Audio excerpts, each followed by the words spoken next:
despacito.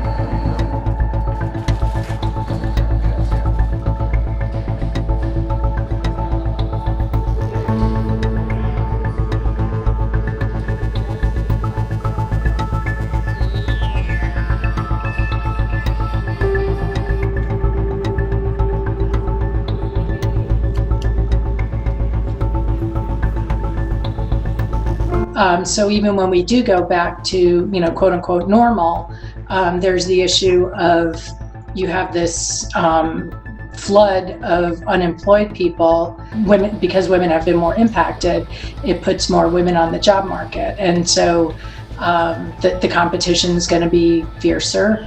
And also generally speaking, when there are a greater supply of employees than demand for employees, women tend to fare worse.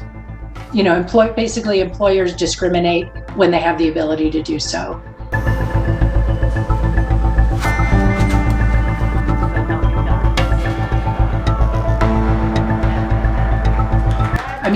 Granted, the pay gap exists even within the same pay grade, but at least some of it is attributable to the scarcity of women at higher levels. The people making decisions about who to get promoted are largely white men.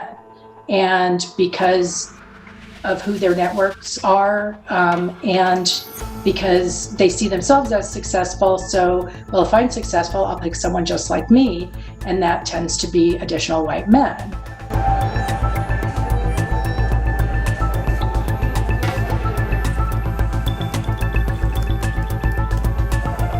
Women also tend to drop out of the workforce more, and certainly we've seen that during COVID, right? When there's just too much going on and they can't balance everything, and so they often drop out of the workforce.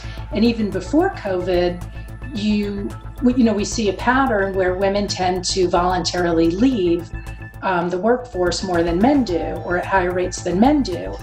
And then the question becomes, are they truly being voluntarily leaving, or are they being nudged out the door?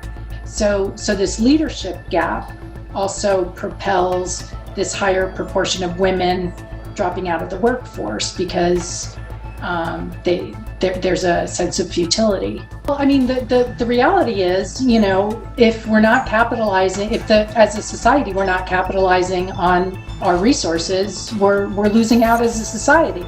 Even though this isn't really a deliberate necessarily form of discrimination, it's a structural form of discrimination in the same way that there are other structural barriers to people of color in workplaces.